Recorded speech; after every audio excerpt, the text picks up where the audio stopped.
బంగ్లాదేశ్ మాజీ ప్రధాని షేక్ హసీనాపై హత్యోభాగ్యాలపై కేసు నమోదైంది. అనేక రకాలుగా అక్కడ హత్యకాండ జరిగింది, చాలా రకాలుగా అక్కడ మరణకాండ జరిగిందనే విషయంలో కేసులు నమోదు చేశారు బంగ్లాదేశ్ మాజీ ప్రధాని పైన. అయితే బంగ్లాదేశ్ మాజీ ప్రధాని షేక్ హసీనాతో పాటుగా ఈ హత్యాభియోగాలపై సుమారుగా 6గురిపై కేసులు నమోదయ్యాయి. దాంట్లో మరొక 2 మంత్రులు కూడా ఉన్నారు. షేక్ హసీనా కేబినెట్లో పనిచేసిన మంత్రులు కూడా ఉన్నారు, మరొక పోలీస్ అధికారి కూడా ఉన్నాడు. అయితే ఈ హత్యాభియోగాలపై ప్రస్తుతం షేక్ హసీనాపై జరిగినటువంటి హత్యాభియోగాల విషయంలో పెద్ద ఎత్తున ఆందోళన కలిగిస్తోంది. ఇప్పటికే ఆవిడ ఈ నెల ఆగస్టు 5వ తేదీన రాజీనామా చేసి దేశాన్ని వదిలి బయటికి వెళ్లారు. అయితే ప్రస్తుతం కేసు నమోదైన విషయంలో ఏ రకంగా అయినా కూడా ఈ విషయాన్ని తేల్చాల్సిన రకంగా బంగ్లాదేశ్ ప్రభుత్వం పట్టుపడుతోంది. అయితే ప్రస్తుతం షేక్ హసీనా ఢిల్లీలో ఆశ్రయం పొందుతున్నారు. హసీనా దేశం వదిలి వెళ్ళిన తర్వాత ఇది తొలి కేసు నమోదైంది. అయితే హసీనాను రప్పించేందుకు బంగ్లాదేశ్ తీవ్ర ప్రయత్నాలు చేస్తోంది. హసీనా విచారణ ఎదుర్కోవాల్సిందని అంటున్నారు బంగ్లాదేశ్ ప్రభుత్వం. అయితే జూలైలో జరిగినటువంటి ఘర్షణలు జరిగిన నేపథ్యంలోనే అక్కడ ఒక దుకాణం యజమాని అబూ సయ్యద్ చనిపోయాడు. అతని సన్నిహితుడు అమీర్ హంజా ప్రభుత్వంపై ఫిర్యాదు చేశాడు. ప్రభుత్వమే దీనికి పూర్తి స్థాయి బాధ్యత వహించాలి, ముఖ్యంగా షేక్ హసీనా దీనికి బాధ్యత వహించాలన్నట్టుగా ఆ దుకాణం యజమాని చనిపోయిన విషయంలో అమీర్ హంజా ఫిర్యాదు చేశాడు. అయితే ఈ ఫిర్యాదు ఆధారంగానే కేసు నమోదైంది. ఈ ఫిర్యాదు ఆధారితంగానే కేసు నమోదైన తర్వాత అమీర్ హంజాకు ఫ్రాన్స్ నుంచి బెదిరింపులు కూడా వచ్చాయట. చంపేస్తామంటూ అమీర్ను బెదిరించారట కొంతమంది అగాంతకులు. అయితే ఈ ఘటనతోనే హసీనాపై మంత్రులపై కూడా హత్యా కేసు నమోదైంది. మొదటగా అక్కడ దుకాణం యాజమాని ఆయనపై జరిగినటువంటి హత్యకు సంబంధించి ఆయన చనిపోయిన విషయంలో అమీర్ హంజా ఫిర్యాదు చేస్తే ఆ అమీర్ హంజా ఫిర్యాదుపై ఫ్రాన్స్ నుంచి చాలా వరకు బెదిరింపులు వచ్చాయి. ఎందుకు ఫిర్యాదు చేస్తారు, ఎందుకు చేయాల్సి వచ్చింది, అవసరమైతే చంపేస్తామంటూ కూడా అమీర్ హంజాకి ఫ్రాన్స్ నుంచి బెదిరింపులు వచ్చాయి. అయితే అమీర్ హంజాకు వచ్చిన బెదిరింపులకు షేక్ హసీనానే కారణం అంటూ కూడా పెద్ద ఎత్తున ఆరోపణలు వినిపించిన నేపథ్యంలో అమీర్ హంజా ఇచ్చిన ఫిర్యాదు మేరకి బంగ్లాదేశ్ ప్రస్తుతం ఉన్నటువంటి తాత్కాలిక ప్రభుత్వం, టెంపరీ ప్రభుత్వం షేక్ హసీనాపై కేసు నమోదు చేసింది. మరోవైపు దేశం విడిచిన తర్వాత ఇది తొలి కేసుగా నమోదైంది. తనకు న్యాయం చేయాలంటూ హసీనా ప్రజలకు విజ్ఞప్తి చేసింది. తీవ్రవాద చర్యలకు పాల్పడిన వారిని శిక్షించాలని డిమాండ్ చేసింది. దానికి సంబంధించి షేక్ హసీనా మొట్టమొదటిసారిగా తను దేశాన్ని వదిలి వెళ్ళి వచ్చిన తర్వాత భారతదేశంలో ప్రస్తుతం హసీనాలో ఆశ్రయం ఉంటున్న వ్యక్తిగా ఆవిడ మొదటిసారిగా స్పందించారు, మొదటిసారిగా నోరు విప్పారు. ఏం మాట్లాడారనేది ప్రక్కన మీకు తన ట్విట్టర్ ఖాతా, ఎవరైతే తన కొడుకు సాజిద్ వాహిద్ ఆయన ట్విట్టర్ ఖాతాలో షేక్ హసీనా సాజిద్ వాజిద్ ట్విట్టర్ ఖాతాలో ఆవిడ మెన్షన్ చేశారు. ఒకసారి ఏం మెన్షన్ చేశారో చూద్దాం. ట్విట్టర్లో చూస్తే కనుక English translation of mother statement. Brothers and sisters, on August 15, 1975 the father of the nation and the president of Bangladesh, Bangabandhu Sheikh Mujibur Rahman was brutally assassinated. I pay my deepest respects to him.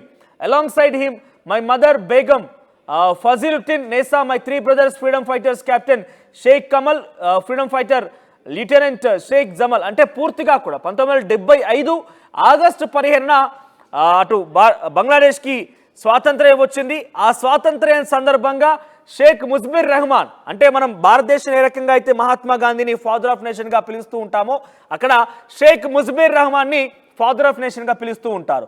అయితే ప్రతిరోజు ప్రతి సంవత్సరం కూడా August 15వ తేదీన అట్టహాసంగా బంగ్లాదేశ్లో కూడా స్వాతంత్ర వేడుకలతో పాటుగా షేక్ ముజిబుర్ రెహమాన్ని కూడా కొలుస్తూ అక్కడ చాలా ఘనంగా ఉత్సవాలు నిర్వహిస్తుంటారు. గవర్నమెంట్ హాలిడేగా ఉంటుంది. కానీ ఇప్పుడు వచ్చినటువంటి తాత్కాలిక ప్రభుత్వం ముఖ్య సలహాదారుడిగా యూనస్ ఉన్న నేపథ్యంలో ఆగస్టు 15ని ఎట్టి పరిస్థితుల్లో కూడా పబ్లిక్ హాలిడేగా పరిగణించకూడదు. పైపెచ్చు ఆయన పూర్తి విగ్రహాలను కూడా కొనియాడకూడదు, ఆయన విగ్రహాలను కూడా ధ్వంసం చేయాలన్నట్టుగా ఇచ్చిన పిలుపు మేరకి పెద్ద ఎత్తున ఆందోళన కలిగిస్తున్నట్టుగా షేక్ హసీనా తన కుమారుడి ట్విట్టర్ ఖాతాలో తాను మాట్లాడే మాటలు షేక్ హసీనా కుమారుడు సాజిద్ వాజిద్ ఆయన ట్విట్టర్ ఖాతాలో మెన్షన్ చేశారు. సో పూర్తిగా కూడా చాలా వరకు కొంత ఇబ్బందికరంగా ఉంది. ఒక మహనీయుడిని మనం కొనియాడలేకపోయాము, పైపెచ్చు తనని అవమానిస్తున్నాము, తన కుటుంబం మొత్తం కూడా ఈ దేశం కోసం ప్రాణాలు అర్పించినట్టుగా షేక్ హసీనా మాట్లాడారని చెప్పి ఆయన ట్విట్టర్లో మెన్షన్ చేశారు.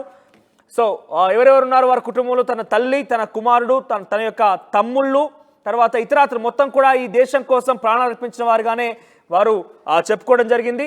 So youngest brother Sheikh Russel, who was only 10 years old then, was murdered as well. So చాలా తన తమ్ముడు 10 సంవత్సరాల వయసు ఉన్నటువంటి షేక్ రసెల్ని కూడా ఆ రోజు దేశానికి ప్రాణాలు అర్పించాడు, తను హత్య చేశారు కూడా అంటూ మెన్షన్ చేసింది.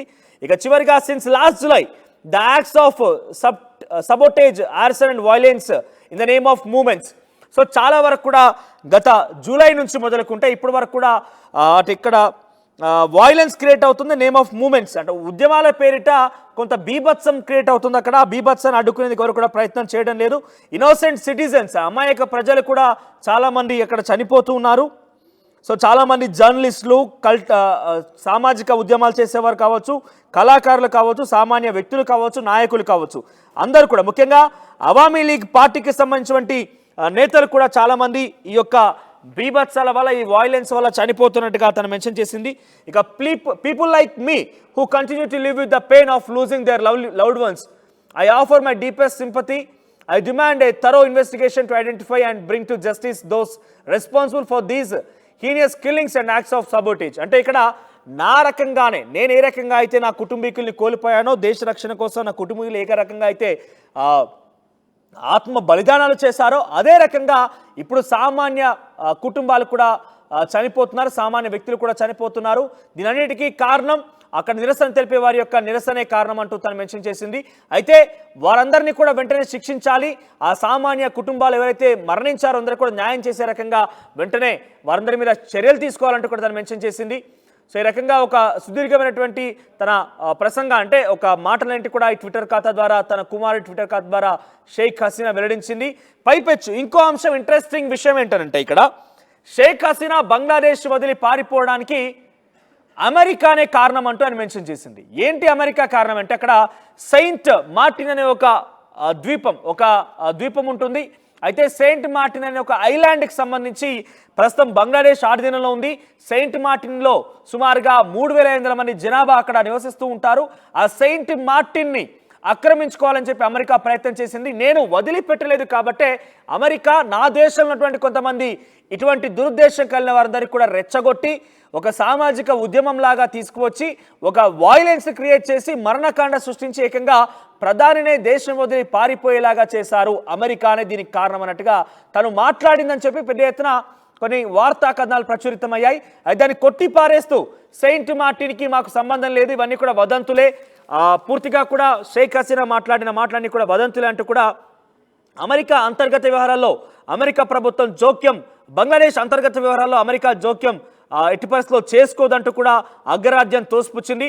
White house press secretary Karine Jean Pierre, so America white house సంబంధించిన press secretary Karim Jean Pierre మాట్లాడుతూ ఆవిడ ఏకంగా ప్రెస్ మీట్ పెట్టి అనౌన్స్ చేశారు. ఏంటంటే షేక్ హసీనా ఈ రకంగా మాట్లాడారు, సెయింట్ మార్టిన్ ఐలాండ్ని అమెరికా ఆక్రమించుకోవడం కోసం ప్రయత్నం చేసింది, అయితే తను లొంగిపోలేదు కాబట్టే బంగ్లాదేశ్లో విధ్వంసాలు క్రియేట్ చేయబడ్డాయి, బంగ్లాదేశ్లో విధ్వంసాలకి అమెరికానే కారణము, అమెరికా ప్రోద్బలంతో ఇక్కడ చాలామంది ఉద్యమకారులు బీభత్సాలను సృష్టించారు, మరణకాండకి సృష్టించారనే రకంగా తను ఆరోపించిన విధానాన్ని పూర్తిగా ఇవన్నీ వదంతులే అంటూ కూడా కొట్టిపారేసింది అమెరికా ప్రెస్ సెక్రటరీ కరీం జిన్ పియర్. సో మొత్తం మీద ఈ వదంతులకు సంబంధించి పెద్ద ఎత్తున ఇటు రెండు దేశాల్లో కూడా అమెరికాతో పాటుగా బంగ్లాదేశ్లో కూడా చర్చనీయాంశం అవుతున్నాయి. ఇప్పుడు ఈ విషయం షేక్ హసీనా పారిపోవడానికి గల కారణం అమెరికా అనేటువంటి విషయాన్ని కొన్ని స్పెక్యులేషన్స్, కొన్ని వార్తాపత్రికలు ప్రచురించిన తర్వాత పెద్ద ఎత్తున ఇప్పుడు ఈ విషయం ప్రపంచవ్యాప్తంగా కూడా చర్చనీయాంశం అవుతుంది. చూద్దాం మరి ఏం జరగబోతుందో చూడాల్సిన అవసరం అయితే ఉంది. సో ప్రస్తుతానికైతే షేక్ హసీనా భారత సంరక్షణలో ఉంది. హస్తినాలో ప్రస్తుతం ఆవిడ ఆశ్రయంలో ఉన్నారు. హస్తినా సంబంధించినటువంటి నిరాశ్రయం తీసుకున్నారు అక్కడ. సో పెద్ద ఎత్తున భారత్ సంరక్షిస్తుంది ఆవిడ్ని. సో ఈ విషయంలో కూడా కొంత వివాదాలు జరుగుతున్నాయి. అయితే ముఖ్యంగా షేక్ హసీనా ఆరోపించినటువంటి మరొక అంశం బంగ్లాదేశ్ సంబంధించిన